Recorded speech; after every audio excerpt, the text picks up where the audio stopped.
ఇదైతే day 8 of యాత్ర కుటుంబం అండి. పూరి జగన్నాథ్ టెంపుల్ దర్శించుకున్న తర్వాత మార్నింగే లేచి రెడీ అయిపోయి టిఫిన్ చేయడానికి అయితే బయటికి వెళ్లారండి. ఇప్పుడైతే వీళ్ళు కోనార్క్ అయితే వెళ్తున్నారు. కోనార్క్ లో అయితే సూర్య భగవాన్ టెంపుల్ అయితే దర్శించుకోవడానికి వెళ్తున్నారు. ఇక్కడ హోటల్స్ ఎట్లుంటాయని మా మమ్మీ వీడియో అయితే తీసింది. అక్కడ పూరి చేస్తున్నారు. పూరి ఆయిల్ అయితే చాలా నల్లగా ఉందండి. మార్నింగే ఆటోలు మాట్లాడుకొని కోనార్క్ కి అయితే వెళ్తున్నారండి. 1.5 hour అండి జర్నీ పూరి నుంచి. కోనార్క్ సూర్య దేవాలయం 13వ శతాబ్దానికి చెందిన సూర్య దేవాలయం. ఒడిస్సా ఎర్ర ఇసుక రాతితో నిర్మించారు. పూరి డిస్టిక్ కోనార్క్ ఒడిస్సాలో అయితే ఉందండి ఈ టెంపుల్. ఈ మందిరము ఎత్తు అయితే 230 అడుగులు. ఈ నిర్మాణమునకు విచిత్రమైన పౌరాణిక కథ కూడా ఉంది. ఉత్కలంలో ఇదే పద్మ క్షేత్రం. సూర్య భగవానుడికి ఇక్కడే ఉపాసన జరిగేది. మరొక విచిత్రం పద్మ పురాణాల్లో ఉంది. స్వయం సూర్య భగవానుడే ఇచ్చుట తపస్సు చేశాడని, అందుకే ఈ మందిరానికి పవిత్రత కలిగినదట. ఈ దేవాలయం మోగసాల 2ను పీఠం పైన రథంలాగా చెక్కి ఉంది. పీఠంలో 24 చక్రాలు. ఒక్కొక్క చక్రం చూస్తే ఎంతో ఆశ్చర్యం కలుగుతుంది. మోగసాలకు ఉత్తరం వైపుగా ఉన్న 2 ఏనుగు విగ్రహాలు ఉన్నాయి.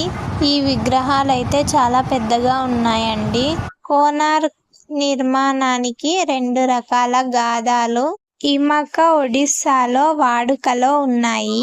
ఒకటి లముగుల నరసింహ దేవమంత్రి శివాయి సంత్ర రామచంద్రి పరమాణం కథ అండి. ఈ కథ మాదాల పంచాంగంలో ఉంది. రెండోది చాలా చమత్కారమైనది. 1200 మంది శిల్పాలు 16వ సంవత్సరం కాలంలో ఈ దేవాలయం కట్టి రాసి. మన పూర్వీకులు చాలా గొప్ప వాళ్ళండి. అసలు ఎంత అద్భుతంగా కట్టారో ఈ కట్టడం టెంపుల్ అయితే. ఈ టెంపుల్ అయితే చాలా బాగుందండి. చాలా మంది జనాలు అయితే ఉన్నారు. విశాలంగా చాలా ప్రశాంతంగా అయితే ఉంది.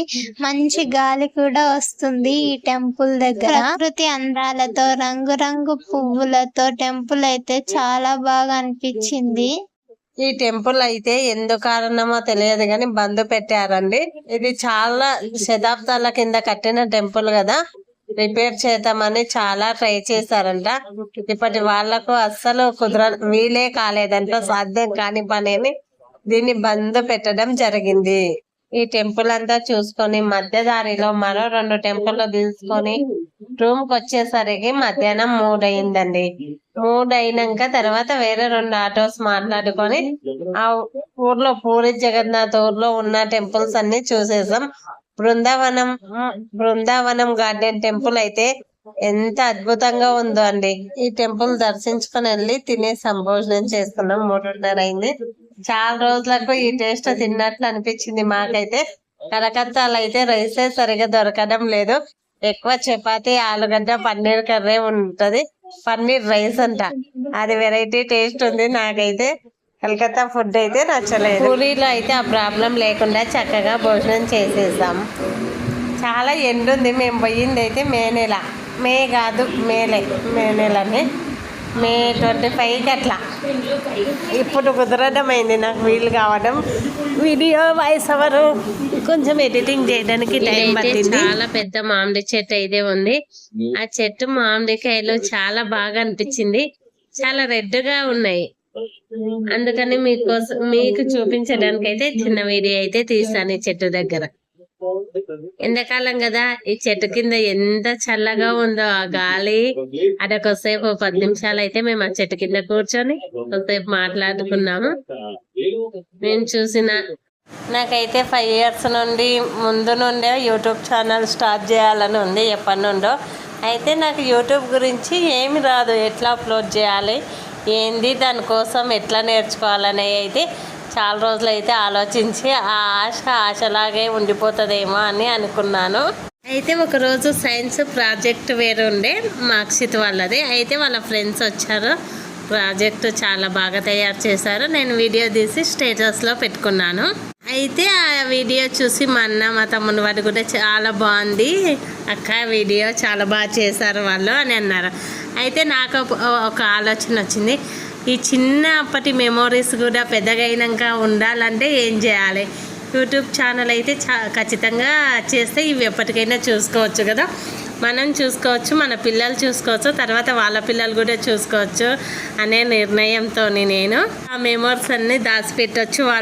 వాళ్ళు ఒక ఏజ్ వచ్చినాక ఆ చిన్నప్పటి మెమోరీస్ చూసుకొని బాగా సంతోషపడతారు కదా అని అక్షితో నాకు యూట్యూబ్ గురించి చూపిస్తావంటే అమ్మ చేస్తావా అన్నాడు. అవునన్నా, మరి ఎలా అంటే నాకు వచ్చులే అమ్మ, ఇక్కడి నేను ఛానల్ క్రియేట్ చేస్తా అన్నాడు. ఇప్పుడు 2 minutesలో ఛానల్ ఏం పేరు పెడదాం చెప్పు మమ్మీ అన్నాడు.